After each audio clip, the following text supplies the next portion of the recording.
Hi, Josie. I'm fine, and you? Good. Thanks for so much for being on the show. It's so great to talk to you and about your school. No, you're welcome. Actually, I have to thank you because I think it was an excellent idea, Oh, really.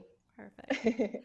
Well, let's just get started. Can you tell me a little bit more about your school, how it started, how long you've Yes. been there, and all that fun stuff? Okay, so Colegio Rainha Dona Leonor is situated in Caldas da Rainha, near Foz do Arelho. That is, it's a beach. It's near the coast. And our school was built in 2005. So now it is 15 years old. It's a teenager.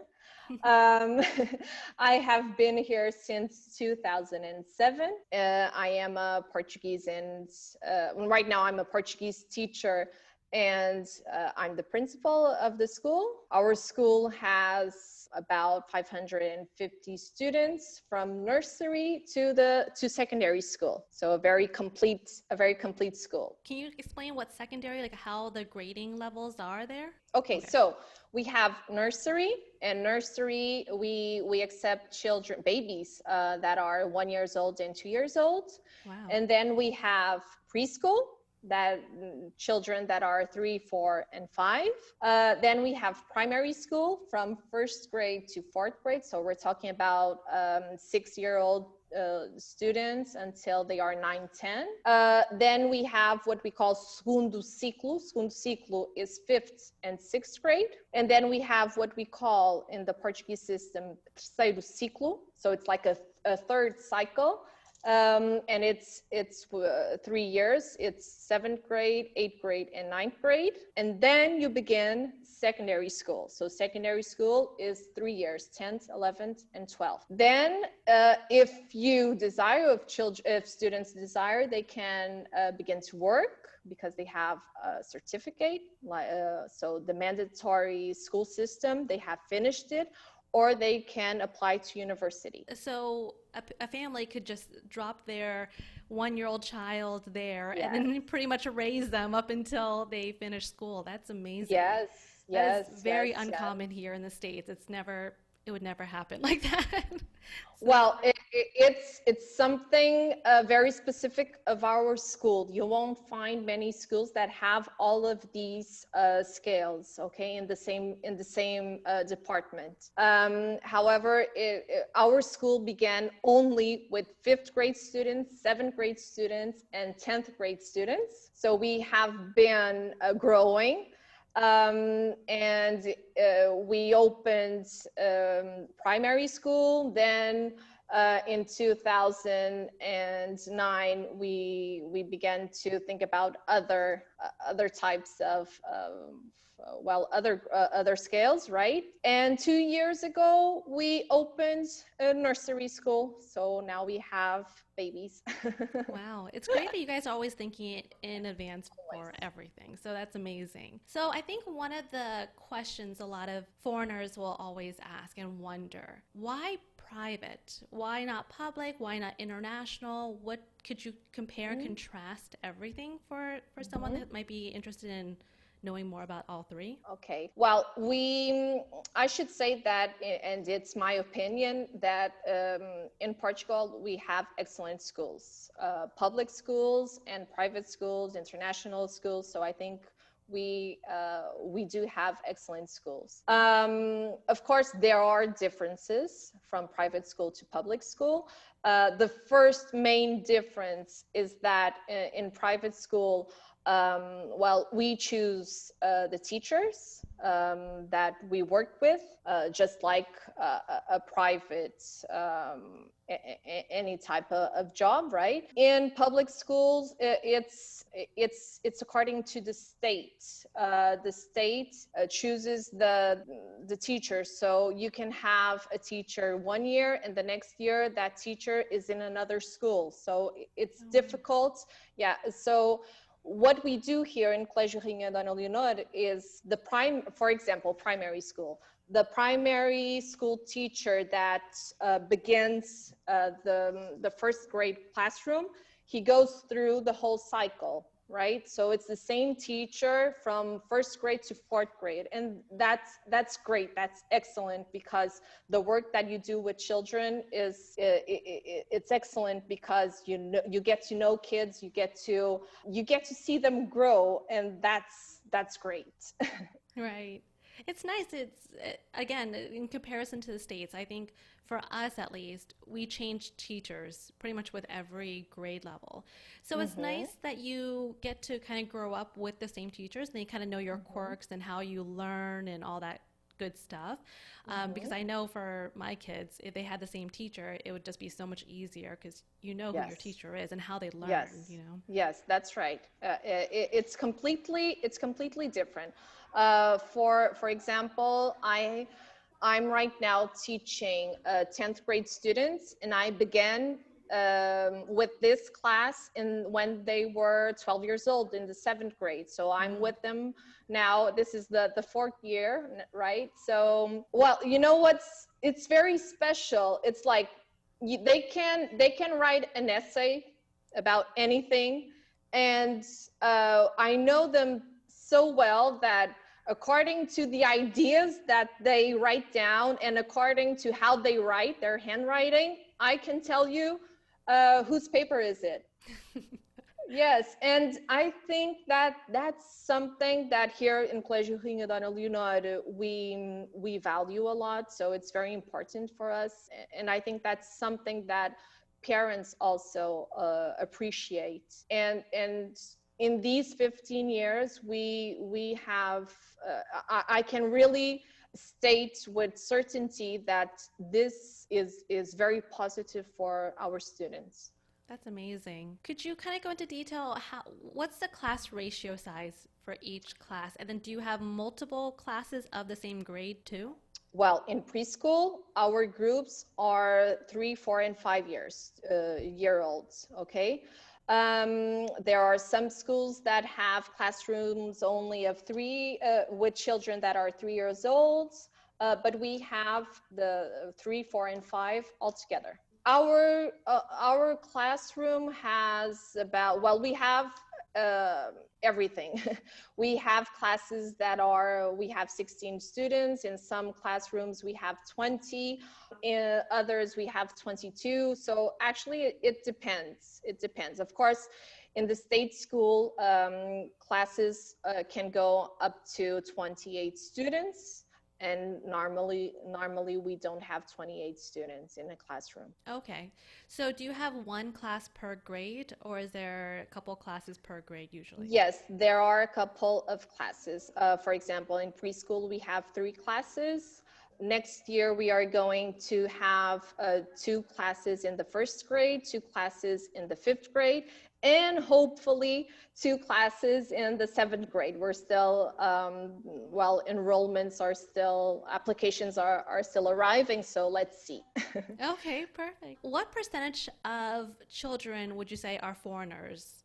Since last year, we have been receiving lots of students from abroad. Last year, we received 12 students. This year, we already have 10 applications. And every year, it's something that usually happens, okay? We are used to having students from abroad. However, these 2 last years have been quite surprising. I can tell you that every week we have been receiving emails from United States, England, Spain, Korea, Switzerland, Sweden, from everywhere Wow. actually.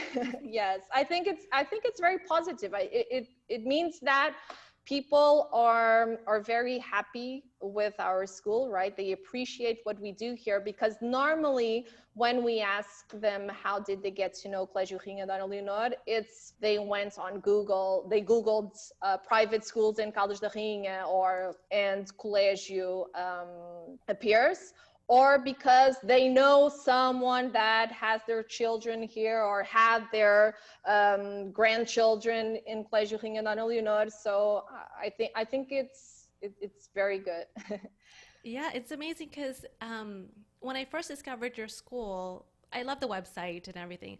But what I good. enjoyed most was how up to date you are on social media. It's Great. very I won't say it's as common, but it's not as common as other countries, I think.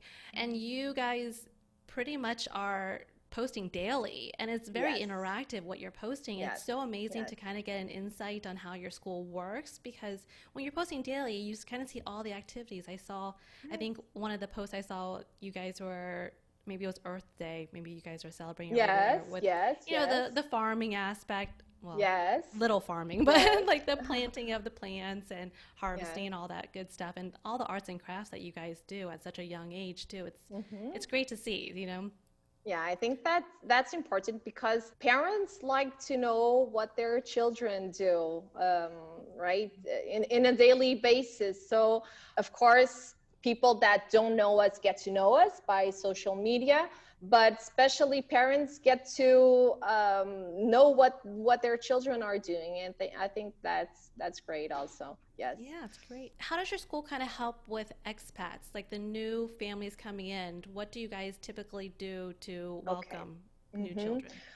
Well, in first hand, well, we organize a meeting with their parents. Right now, we have been having lots of Zoom meetings with parents, of course, because of the obvious, right?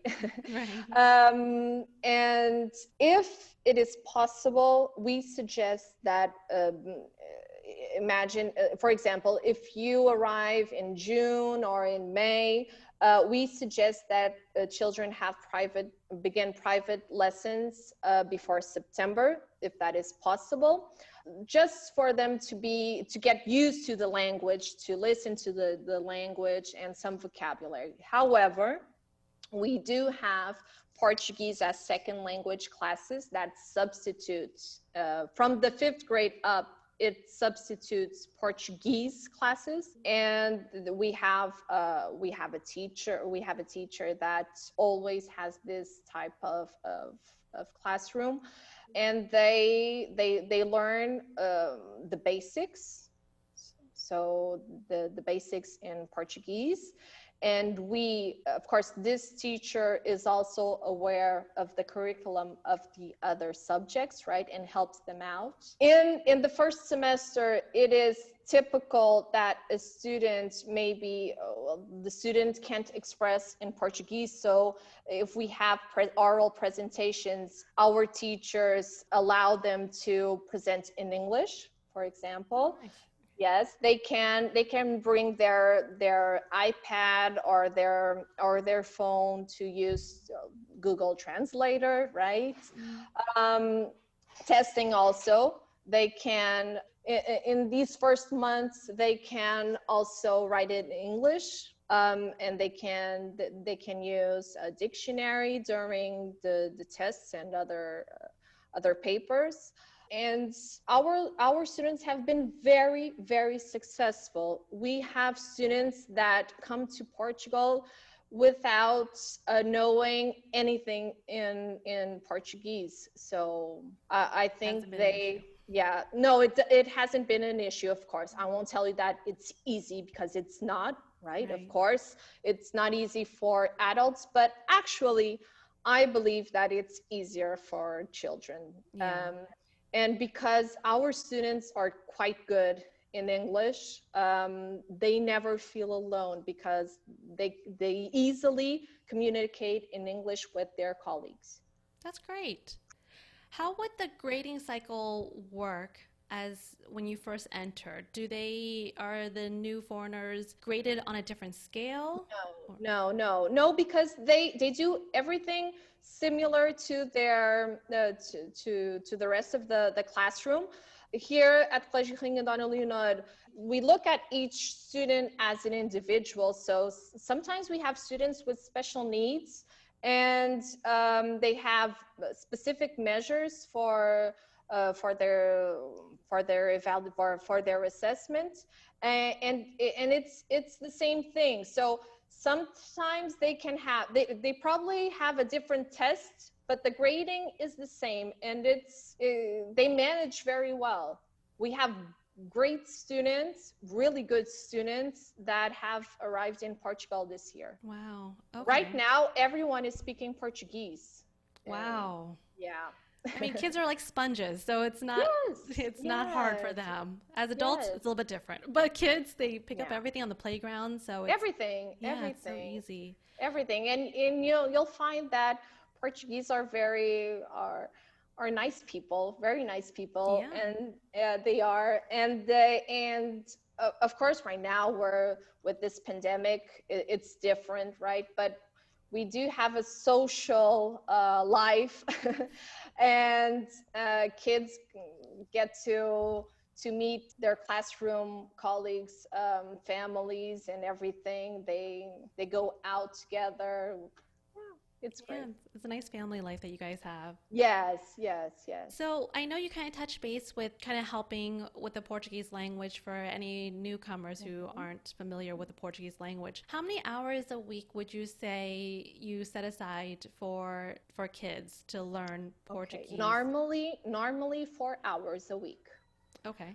Okay, these classes, these Portuguese as a second language classes, normally 4 hours a week. However, if there is a student that is falling behind, they can have 1 or 2 hours additional, or a private tutor to help him. Okay. Him or her. And you said this is accessible for kids that are in the 5th grade and older. Do you offer these as well for the younger kids? Yes. In primary school, they also have these classes. However, they have these classes, and they also have Portuguese classes because it's primary school. They need to hear the basics also in primary, in the Portuguese curricula. Right, makes sense. Yes, but they do have, and it's the same thing, 4 hours a week. Oh, wow. Okay. It's like private lessons in Portuguese. And this is during the school day, it's not after Yes. hours? Oh, No. During the school day, yes. Perfect. And one thing that I really loved about your school was the fact that your school teaches English and Portuguese in general at such a young age. Can you kind of go into detail about the percentage of how much they're learning in both languages, and then if there are any other languages that they're going to be learning in the future too? Okay, so classes are in Portuguese. Of course, when we have foreign students, sometimes teachers translate to English. We also have teachers who speak French. So if it's necessary, they can also translate.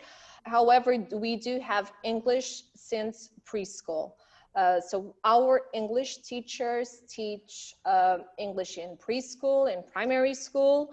Then they have, in the 5th grade, they have an extracurricular activity that is in Spanish. Yes, it's not mandatory, so they can apply or not. They can attend or not this activity. And then in the 7th grade, they have to choose another language. So they can choose Spanish or French. However, students that arrive in the Portuguese school system for the first time, they can decide not to attend these French or Spanish classes. It's something that the school system allows for them to be more focused in Portuguese, in learning Portuguese. Okay. Would you say that throughout preschool up until they graduate through high school, what would you say I know the main percentage is Portuguese learning, but what would you say the percentage of English classes or learning English would be in your school? Well, we have in primary school, we have English 2 hours a week. In 5th grade and 6th grade, they have about 4 hours a week. And then they have a speaking activity that is also extracurriculum only for speaking skills. And 7th grade to 9th grade, they have English two times a week. And they also have that extracurricular activity. Then in secondary school, they have English 3 times a week, and we have a subject that is called citizenship, where they have to prepare everything in English. So it's not an English class, but they are assessed in English. So they have to, it's a project-based subject. They have to prepare a subject related to specific areas, and everything that they present in the classroom or they have to write and speak in English. This is something that we created, this subject in English, because many universities in Portugal right now, all of the classes are in English. That is happening now. It's not it's not something generalized. However, it is happening right now. Good universities that are well in Lisbon, especially in Lisbon, but also in other cities, but especially in Lisbon, there are many universities that classes are in English and they have to present in English. So that's why we begin to prepare our students for that reality. Wow, that's great though that you guys, it's not marketed as a bilingual school, but you guys offer so many languages that most people don't even know. I Yes, think that's right. A lot of parents are always concerned. They're like, okay, I don't speak Portuguese. My kids don't speak Portuguese. Like, how can we communicate with teachers and even the school That's itself? not a problem. That's not a problem. Everyone speaks English. I forgot to mention that next year in nursery, so 1-year-old babies and 2-year-old babies, we will have English in the classroom in a daily basis. Wow. So the teacher's assistant will be speaking in English. That's awesome. Yeah, that's something that we are going to begin next year, and I'm very optimistic regarding the results. How do parents, I know you had just mentioned that the teachers all speak English there. Mm-hmm. How do parents communicate with the teachers? Do the teachers and parents have phone calls, text messages, conference calls? How does that work? Everything. With the pandemic, everything. Everything. Well, we have the teachers have an hour a week that they are available for parents to come to school and speak with them. However, all of our teachers actually contact with the parents much more than that, of course, by phone, email. Email is very frequent. Email, sometimes WhatsApp. Now, of course, many Zoom meetings, sure, because schools right now they're not closed, of course, we're opened, but because of this situation, it's better to have Zoom meetings than parents coming to school. It's safer. I will say though, I love Zoom. You know, like the fact that you don't have to get ready and prepared and drive over there and sit there. It's kind of nice that you can do it out of your own home. So it's nice. I confess, I wasn't a fan. I wasn't used to it, and right now, I think it's very good. Yes, it's easier.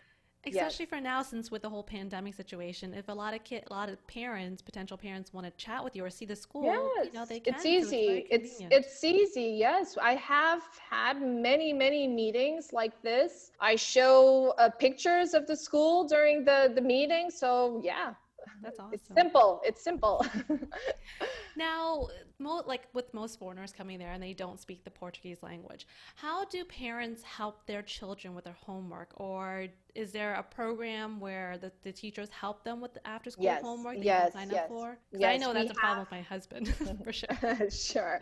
Well, we have lots of extracurricular activities in the afternoon. There are activities related to homework. So specific hours of the week where students, with the help of a teacher, can do their homework. So that's an option, for example. Oh, awesome. Okay.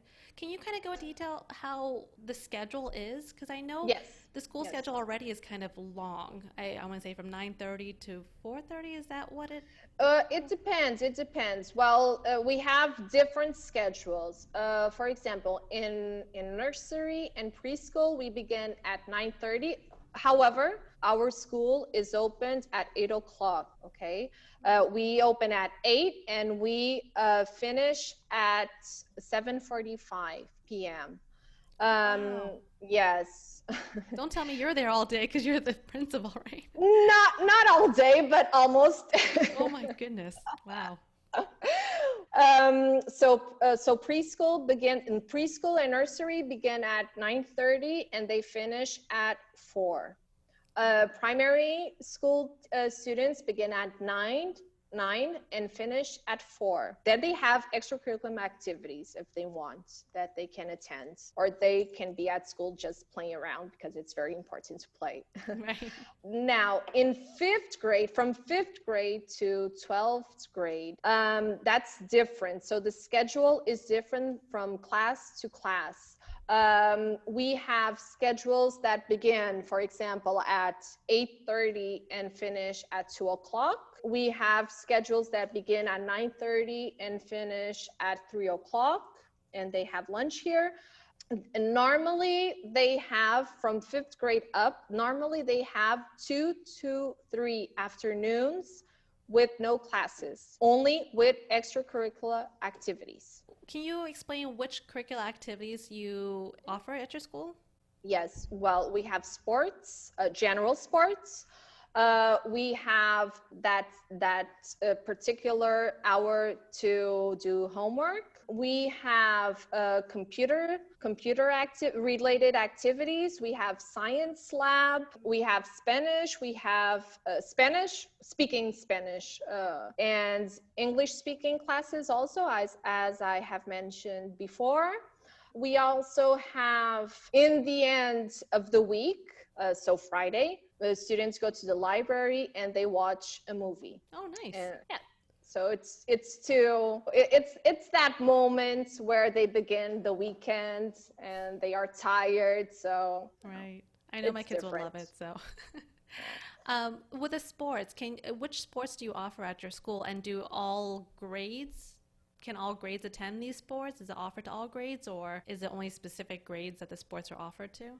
No, this extracurricular activity related to sports, they play everything. They have everything. So they have basketball, they have volleyball, they have football. They have everything. In primary school, they have, inside the subject of physical education, they have swimming classes. They have about 6 swimming classes. Oh, awesome. Okay. So do you have a swimming So pool? no, we don't have a swimming pool in the school. However, there is a swimming pool near the school. So that's where they go. Wow. So the swimming classes are available for primary. Is it Yes. available later on through the older ages? No, later on, normally parents apply to an institute that we have here.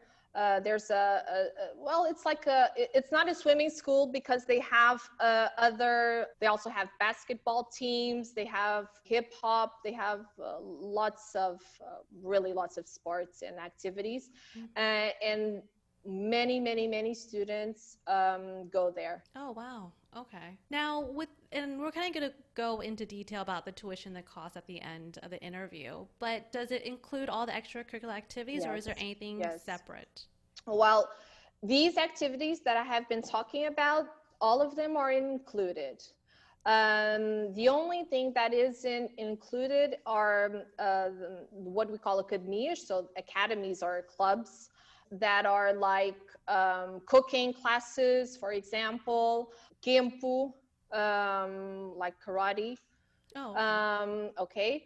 And because those classes aren't with our teachers, they're other teachers from other schools. So that's why that's not included in the tuition. So anything that's outside of your school and that's nearby would probably require some sort of transportation. Do you guys offer the bus service to get there, or how would that work? No, we don't have transport. We don't have a bus. However, those swimming classes that I mentioned, yes, we transport children to the swimming pool. Oh, wow. Okay.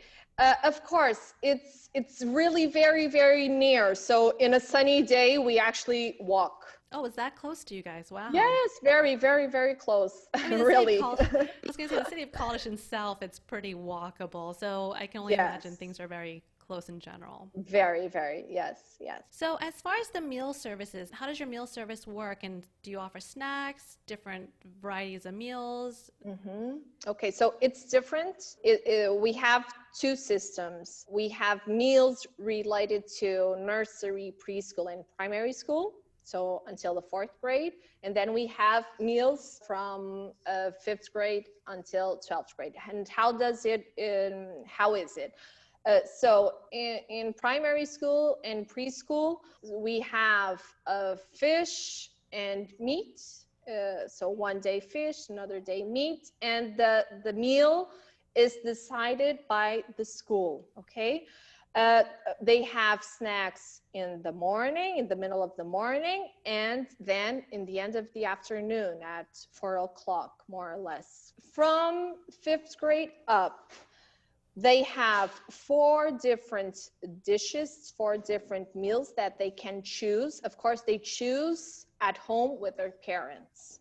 So we always have meat, fish, vegetarian, and diet. So there are 4 dishes that they can decide. Snacks they can bring from home or they can buy at school. Okay. Do the parents get access to the meal plan a month in advance, or how soon? Yes. Well, about like in between the 21st until the 25th of each month, you get the meal, and then you have to decide from the 5th grade, of course, you have to decide the meal, what your child is going to eat for the next month. So you can, it's a platform, an online platform that we have. So everything is, you have access to everything. Wow. And then when you said dietary restrictions or allergies, if a child has allergies of any sort, how does the school handle the situation? It's very simple. Of course, this should be something that the doctor, there should be, of course, a paper that specifics what's happening, right? But we do have many children with different diets, especially related to milk. We have almond milk, soy milk, lots of lots of things, and we manage to have everything that children have to eat or drink. Oh, that's amazing. So that's not a problem. We So just have to know in advance to prepare. Okay, so a parent just has to get something in writing from a doctor, or can they Yes. specify themselves without a doctor's note? Well, sometimes there are cultural related decisions, right? So of course, if it's something cultural, we don't need a paper from the doctor. However, if it's something more related to allergies, it's important for us to know, and it's important to be from a doctor, of course. Right. Makes sense. And then how do you handle, like, I know for myself, my kids are now becoming picky eaters. So how does the school handle a situation where a child's picky, especially coming from another country that they're not accustomed to certain foods there, and their just taste palette is just completely different? I'm sure you guys don't have peanut butter and jelly as an option. No, no peanut butter, no peanut butter. So how do you handle that? I like peanut butter a lot, but we don't have it. I'll just tell my kids to find your stash. That's it. Sure. Well, you'll find that children aren't as picky in school than they are at home. That really happens. Of course, we want them to have a healthy diet, so that's what we insist on Many, for example, there are children that they don't like lettuce, and we always have something green in the plate. So we begin with a little bit of lettuce or carrot or something like that, and they get used to it. They get used to it. No one starves, so no one goes home with an empty stomach. Don't worry, that will be we manage that also. Okay, perfect. I mean, just as long as you guys manage it, not me. Yeah. um, So if they arrive at home saying that they didn't eat, don't believe that.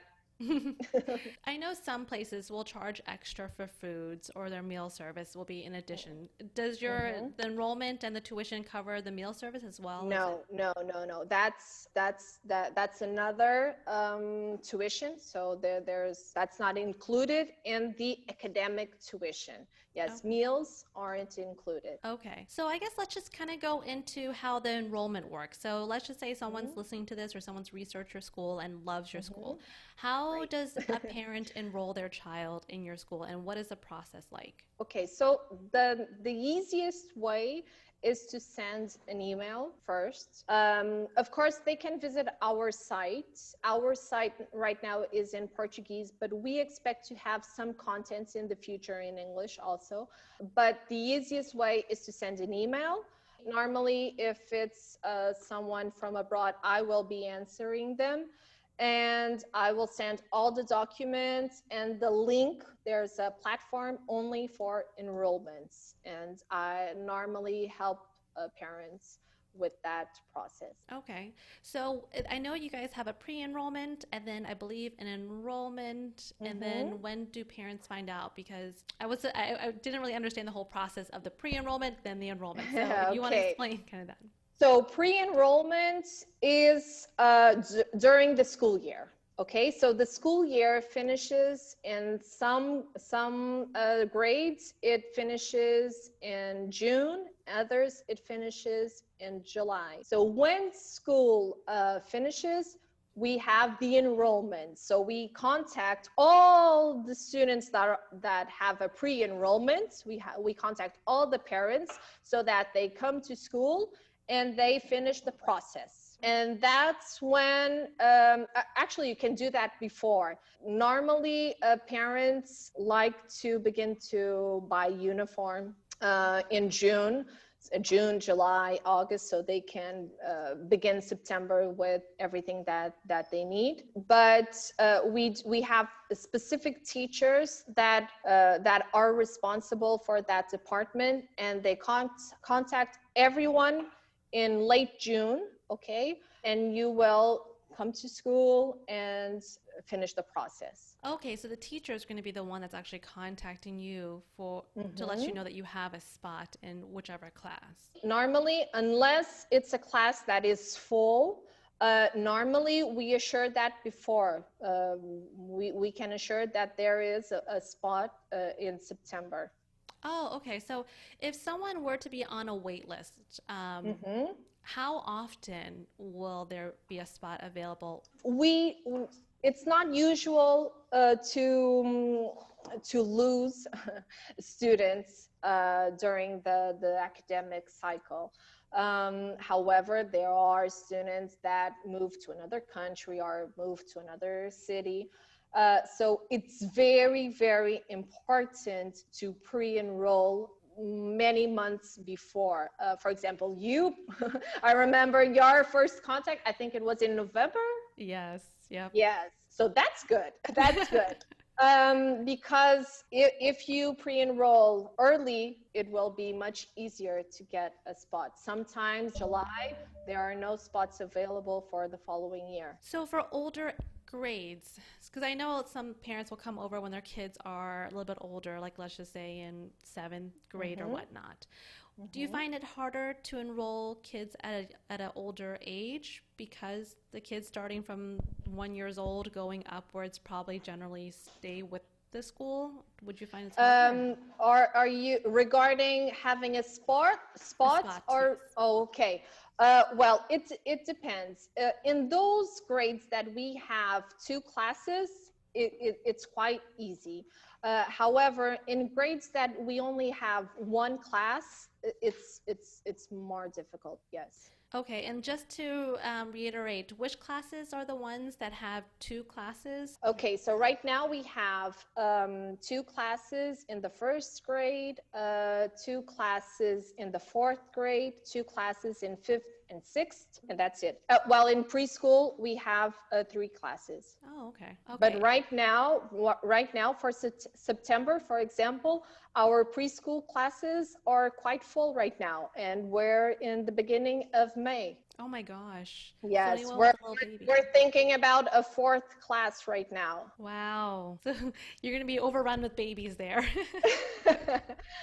I think that our motivation and everything that we have been doing, the whole staff, the whole teachers and staff, I think that it's beginning to notice, and that's why we have so many families right now, thank God, that are arriving and they are visiting us and they want to apply to Colegio Rainha D Leonor. Yes. That's great. And lastly, I know this is probably going to be everyone's first question, maybe first question they email you with the price, right? The tuition cost. Yes. To kind of go into detail of how much, and I know each grade's a little bit different price-wise, Yes. but just to kind of give a summary how much tuition cost and then how much the meals cost and then what other additional fees a parent should be expecting to pay. Okay, so it's different from each grade, of course. We have annual fees. We have a parent can decide to pay the annual tuition or monthly tuition. Of course, the monthly tuition is the annual tuition divided, of course. So it begins in about 3,000 annual, and it goes almost near 4,000. And then we have meals, or it also depends, of course, but it's around 40 euros monthly to 95. And then fifth grade up, it has a daily cost. It's not a monthly cost because some students decide to have lunch 3 times a week or every day of the week. So it's different. So the range of the meals, is it based upon like the dietary restrictions or? No. Why is it different? Because in preschool and primary school, the meals include morning snacks and afternoon snacks. That's why it's more, okay? So in fifth grade, for example, we only have the price for the lunch, because snacks they can buy here, or they can bring from home. That's why it's different. And how much is the daily cost for the meals? 350. 350. And then snacks, how much do usually snacks run, and what's an option as a snack? It all varies. Well, yes, a lot. We have bread with ham, bread with cheese, bread with butter. We have some small cakes also from the local bakery. We also have milk, juice. Okay. Yeah, lots of things. Yes. And do kids pay per item, or is it usually like parents put money on a card and then the cards? Yes. Okay. There's no money circulating in the school. There's a card where you it's like it's not an ATM machine, but it's like that almost. And you in that platform that we talked about earlier, where you choose the meals, you are able as a parent to know what your child bought. So yes, that's so that's very, very good, because imagine that you don't want him because he shouldn't eat butter, for example. Right. It's something that you don't want him or her to eat, and you will get to know if that's what he asked for. Let me tell you a funny story being in the States. in high school, we would have, I don't even know, like after the first class, there was like maybe a 20-minute free time before you go to your next class. And that was at like, I want to say like 8:30 in the morning. So our classes actually start at 7:05. And you have no idea what people would buy for snacks at 8:05. Oh, It would always be 3 huge-sized chocolate chip cookies and a cup of milk or whatnot. And I'm just like, wow, you're having cookies for breakfast. It's just so different for us. But yeah, so it's great that that you guys have different options for snacks there. Yes, different options. Yes. And then for the other cost as far as uniforms, I know you would buy the uniforms in the school, or do you buy it online? No, it's here. Yes, at school.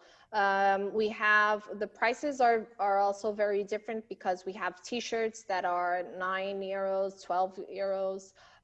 Then we have sweatshirts that are 22, 26, 30. It also depends on the size, of course. Sweatpants also. Normally what we do, because sometimes parents ask for the list, we send the list and it has the prices. So they usually decide before what they are going to buy. My recommendation is that you shouldn't buy lots of clothes in the beginning because they grow up very, very fast, right? Especially sweatpants, for example. So how many pairs of an item would you usually recommend to buy? Well, 5, because, right, a t-shirt or a sweatshirt for each day of the week, then sweatpants like 2 to begin. About that, yes. Okay. And then is there ever a situation if they're not in uniform for some strange reason, or how does the school kind of handle the... Well, what we ask everyone to, because maybe everything is in the washing machine, for example, what we ask the parents is to respect our school colors. So we have 4 different school colors. It's red, gray, white, and blue. So we ask them to that day come with something related to that color, with that color. However, if it's something that happens a lot, we email the parents asking them to buy the uniform or to bring the uniform, because it's something that we really appreciate and we think it's very important. Yeah, makes sense. That's the reason why you have uniforms, right? So everyone's in it. Of course. So if a potential parent wants to see the school, do you offer school tours currently, or how do parents? Yes, it's something that we do in a daily basis. However, right now, those visits, those tours have to be in specific hours. So because of for pandemic reasons, right? Yesterday, for example, there were parents that had just arrived from France and they wanted to visit the school. So I don't speak French, so I asked the teacher to do the tour, and that's it. It's easy. If we're available, it's easy. Right. With the COVID restrictions, do you require anything of the parents who are touring, and then as well as what have you implemented in your school? Well, hand sanitizer before entering the building, of course, mask, okay. And then, of course, they can't visit in recess hours. Okay, because of other students that are in the school. Right. Okay. Perfect. And then if someone didn't speak English, I think we had spoke that English is pretty much a common language for most foreigners out there. You do have a French teacher that's able to Spanish translate. Teacher also. But the experience that we have is that everyone speaks English, even if they have some difficulty. So normally this conversation, this visit, this tour is in English. Okay. All right. Perfect. Well, I appreciate all your time. It was a very thank you. Conversation. And I Thank hope you very much. I'll list everything, your contact information, the school information, all below. And we are looking forward to seeing you next year. Okay. Thank you very much. All right, thank you. Okay. Bye-bye.